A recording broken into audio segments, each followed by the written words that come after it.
Welcome to Mymas cooking class. ഇന്നത്തെ വീഡിയോയിൽ ഞാൻ ഷെയർ ചെയ്യുന്നത് വളരെ എളുപ്പത്തിൽ ഉണ്ടാക്കാൻ പറ്റുന്ന ഇറച്ചിച്ചോറിൻ്റെ റെസിപ്പിയാണ്. ഇത് നമ്മൾ ചിക്കൻ വെച്ചിട്ടാണ് ഉണ്ടാക്കുന്നത്. കണ്ടു നോക്കാം. ഇറച്ചിച്ചോറ് ഉണ്ടാക്കാനായിട്ട് ആദ്യം നമുക്ക് ചിക്കൻ്റെ മസാല റെഡിയാക്കാം. അതിന് വേണ്ടിയിട്ടൊരു പാൻ ഹീറ്റ് ചെയ്യാം.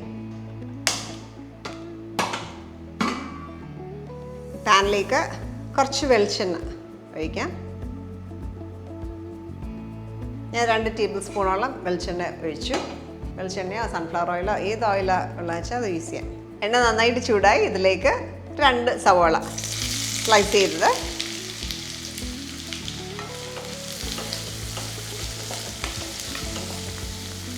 ഇതിലേക്ക് കുറച്ച് ഉപ്പ് ചേർക്കാം. സോഫ്റ്റ് ആകുന്ന വരെ കുക്ക് ചെയ്യാം. സവോള നന്നായിട്ട് വഴന്നുകൊണ്ടിരിക്കുമ്പം തന്നെ നമുക്ക് കുറച്ച് സാധനങ്ങൾ ക്രഷ് ചെയ്തെടുക്കാനായിട്ടുണ്ട്. അതിന് വേണ്ടിയിട്ട് ഇവിടെ ഞാൻ പച്ചമുളക് ഒരു 6 എടുത്തേക്കുന്നത്. എരിവനുസരിച്ച് കണക്കാക്കി എടുക്കാം. ഒരു കഷ്ണം ഇഞ്ചി, ഒരു 10 കഷ്ണം വെളുത്തുള്ളി. ഈ ഇൻഗ്രീഡിയൻസ് എല്ലാം കൂടെ നമുക്കൊന്ന് ചതച്ചെടുക്കാം.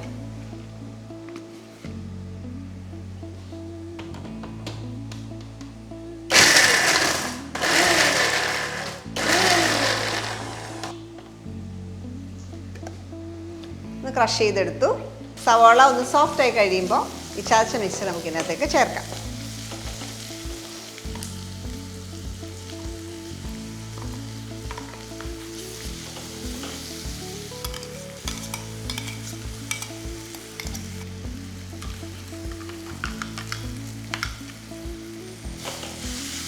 ഇപ്പോൾ ഇഞ്ചി, വെളുത്തുള്ളി, പച്ചമുളകിൻ്റെ ഒക്കെ ആ റോ സ്മെല്ല് പോകണം, പച്ചമണം മാറണം. അതുവരെ ഒന്ന് വഴറ്റിയെടുക്കുക. മൂത്ത നല്ലൊരു മണം വരും. അതുവരെ ചെറിയ ഫ്ലെയിമിൽ സോട്ട് ചെയ്യുക. പച്ചമണം നന്നായിട്ട് മാറി. അപ്പോൾ എപ്പോഴും ഇഞ്ചി ഇടുമ്പോൾ ചിലപ്പോൾ നമ്മുടെ പാത്രത്തിൻ്റെ ബേസിൽ പറ്റിപ്പിടിക്കാം. അങ്ങനെ വരുവാണെങ്കിൽ കുറച്ച് വെള്ളം തളിച്ച് കൊടുക്കുക. അത് നന്നായിട്ട് ഇളക്കി കൊടുത്താൽ അത് ഫുള്ളായിട്ട് വിട്ടു വരും.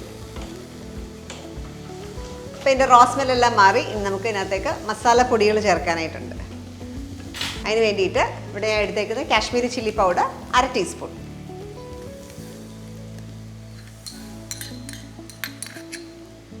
മഞ്ഞൾപ്പൊടി 1/2 ടീസ്പൂൺ, പെരുംജീരകം പൊടി 1/2 ടീസ്പൂൺ, മല്ലിപ്പൊടി 2.5 ടീസ്പൂൺ, ഗരം മസാല 1/4 ടീസ്പൂൺ, കുരുമുളക് പൊടി 1/4 ടീസ്പൂൺ. ഇതെല്ലാം കൂടെ നന്നായിട്ട് ഒന്ന് മിക്സ് ചെയ്ത് ആ പച്ചമണം പോകുന്ന വരെ കുക്ക് ചെയ്യുക. ഈ മസാലയൊക്കെ മൂത്ത് നല്ലൊരു മണം വന്നു. ഇനി ഇതിലേക്ക് നമുക്ക് ടൊമാറ്റോ, ഞാൻ ഒരു വലിയ ടൊമാറ്റോ എടുത്തേക്കുന്നത്. ഈ ടൊമാറ്റോ ഒന്ന് ഉടയുന്ന വരെ കുക്ക് ചെയ്യാം. സമയത്ത് കുറച്ച് ഉപ്പ് കൂടെ ചേർക്കാം.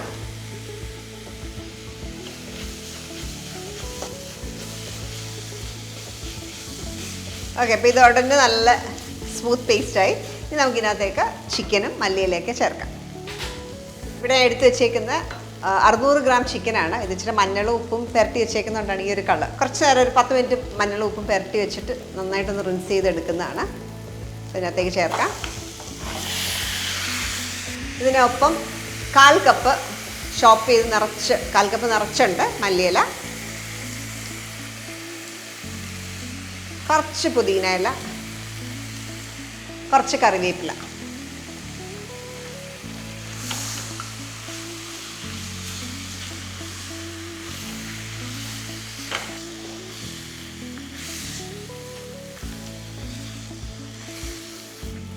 അരപ്പ് ചിക്കനിൽ പിടിക്കുന്ന വരെ ഹൈ ഫ്ലെയിമിൽ കുറച്ച് നേരം ഒന്ന് സോട്ട് ചെയ്യുക. നമ്മൾ അരപ്പിൽ ഓൾറെഡി ഉപ്പ് ചേർത്തേക്കുന്നതുകൊണ്ട് ഇപ്പം വേറെ ചേർക്കുന്നില്ല. അപ്പോൾ കുറച്ച് നേരം ചിക്കൻ ഒന്ന് ഹൈ ഫ്ലെയിമിൽ കുക്ക് ചെയ്തതിന് ശേഷം കുറച്ച് വെള്ളം ചേർക്കാം. ഇപ്പോൾ ഒരു 1/4 കപ്പൊക്കെ വെള്ളം ചേർത്തിട്ടുള്ളൂ. ഇത് അടച്ചു വെച്ച് കുക്ക് ചെയ്യാം. അപ്പോൾ കുക്ക് ചെയ്യുമ്പം ചിക്കനിൽ നിന്നുള്ള വെള്ളം ഇറങ്ങും. അതുകൊണ്ട് അടച്ചു വെച്ച് ലോ ഫ്ലെയിമിൽ ചിക്കൻ കുക്കാകുന്ന വരെ കുക്ക് ചെയ്തെടുക്കാം. അപ്പോൾ ചിക്കൻ നന്നായിട്ട് കുക്കായിട്ടുണ്ട്. അപ്പോൾ ഇനി നമ്മൾ ചെയ്യാൻ പോകുന്നത് ഈ ചിക്കൻ പീസസ് എല്ലാം എടുത്ത് മാറ്റി. ഇപ്പോൾ നോക്കിക്കഴിഞ്ഞാൽ നന്നായിട്ട് ഗ്രേവി ഉണ്ട്. അപ്പോൾ ചിക്കൻ പീസസ് മാറ്റിയിട്ട് ഇത് എത്ര വെള്ളം ഉണ്ടെന്നൊന്ന് മെഷർ ചെയ്തെടുക്കണം. പീസസ് നമുക്ക് ഈ ബോളിലേക്ക് ഇടാം.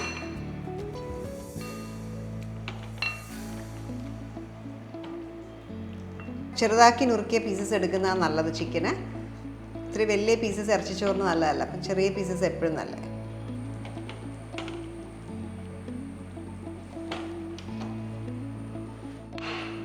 അടുത്തായിട്ട് ഈ ഗ്രേവി എത്ര ഉണ്ടെന്ന് മെഷർ ചെയ്തെടുക്കാം.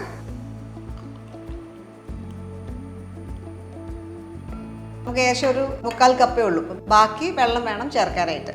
അപ്പോൾ എപ്പോഴും ഇത് അരിച്ചിട്ട് വേണം നമ്മൾ റൈസിലേക്ക് ചേർക്കാനായിട്ട്. അപ്പം റൈസിൽ അരിച്ച് ഒഴിക്കുമ്പോൾ ഏകദേശം ഒരു 1/2 കപ്പ് ഈ ഗ്രേവി കാണത്തുള്ളൂ. ബാക്കി നമ്മൾ വെള്ളം ചേർത്ത് ഉപയോഗിക്കും. അപ്പം അടുത്തായിട്ട് നമുക്ക് റൈസ് പ്രിപ്പയർ ചെയ്യാനായിട്ട് ഒരു പോട്ട് വെക്കാം. ഇതിലേക്ക് 1 ടേബിൾ സ്പൂൺ നെയ്യ് ചേർക്കാം. അതിനൊപ്പം തന്നെ 1 ടേബിൾ സ്പൂൺ വെളിച്ചെണ്ണ. എണ്ണയും നെയ്യും കൂടെ നന്നായിട്ട് ചൂടായി. ഈ സമയത്ത് നമുക്ക് കുറച്ച് സ്പൈസസ് ആഡ് ചെയ്യാം. ഇതിലേക്ക് ഞാനൊരു ബേലീഫ്, 4 ഏലക്ക, 4-5 ഗ്രാമ്പൂ, ഒരു കഷ്ണം പട്ട. ഇതിനൊപ്പം തന്നെ നമുക്കൊരു 1/2 ടീസ്പൂൺ പെരുംജീരകം ചേർക്കാം. ഒരു 1/8 ടീസ്പൂൺ ഷാജീരകം. ഷാജീരകം ഓപ്ഷണലാണ്, ഉണ്ടെങ്കിൽ ചേർക്കാം. സ്പൈസസ് പൊട്ടി തുടങ്ങുമ്പോൾ ഇതിലേക്ക് കഴുകി വെച്ചേക്കുന്ന റൈസ്. ഇപ്പോൾ ഞാൻ ഇവിടെ എടുത്തേക്കുന്ന 2 കപ്പ് കൈമ റൈസാണ്. കൈമ റൈസ് 20 മിനിറ്റ് സോക്ക് ചെയ്ത് വെച്ചു. അതിന് ശേഷം വെള്ളം വാന്നിട്ട് എടുത്തേക്കുന്നതാണ്.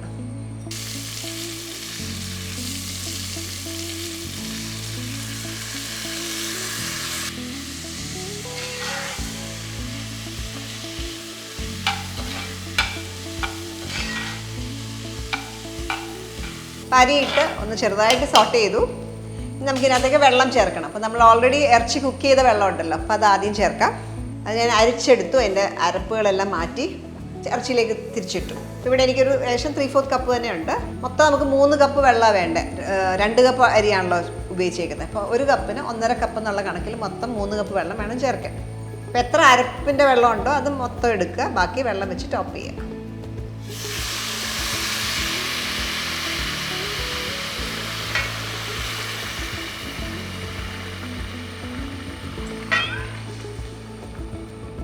ഇവിടെ 3 കപ്പ് വെള്ളം ചേർത്തു.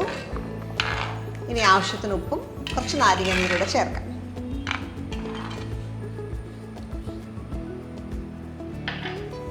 നാരങ്ങ നീര്,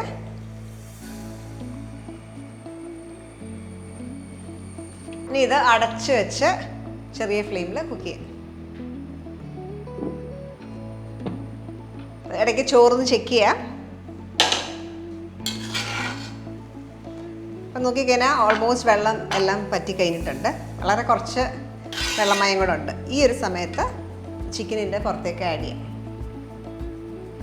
അപ്പോൾ ഈ ചിക്കനകത്തുള്ള കുറച്ച് വെള്ളം ഉണ്ടല്ലോ, അതുകൂടെ ഇതിനകത്തേക്ക് ആവും. അപ്പം ബാക്കി കുക്കിംഗ് അതിനകത്ത് ഈ ഗ്രേവിക്കകത്ത് നടക്കും. ഒന്ന് സ്പ്രെഡ് ചെയ്ത ശേഷം വീണ്ടും അടച്ച് ഒരു 5 മിനിറ്റ് കൂടെ കുക്ക് ചെയ്യാം. ഇതൊന്ന് മിക്സ് ചെയ്യാം.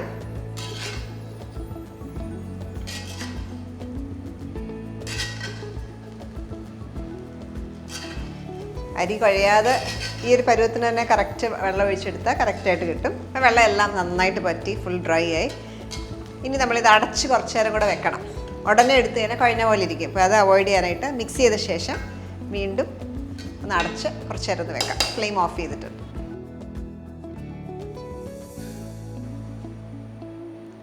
ഇനി നമുക്ക് ഇതിനകത്തേക്ക് ലാസ്റ്റ് കുറച്ച് പുളി ചെക്ക് ചെയ്തിട്ട് പുളി കുറവാന്ന് തോന്നുവാണെങ്കിൽ കുറച്ച് നാരങ്ങയുടെ ചേർക്കാം. ഞാനൊരു ചെറിയ നാരങ്ങയുടെ പകുതി ഇവിടെ ചേർക്കുക. ഒന്നുകൂടെ മിക്സ് ചെയ്യാം. ഇതിനകത്ത് വേണമെങ്കിൽ മല്ലിയിലയും കൂടെ ഫ്രഷ് ആയിട്ട് ഇടാൻ കുറച്ച്. എപ്പോഴും കുറച്ച് നേരം വെച്ചിട്ട് സെർവ് ചെയ്യുന്നത് നല്ലത്. അപ്പോൾ കുഴഞ്ഞ പോലെ ഇരിക്കത്തില്ല. ഞാനിവിടെ ഒരു ഇലയിലേക്കാണ് സെർവ് ചെയ്യുന്നത്. സെർവ് ചെയ്യാം.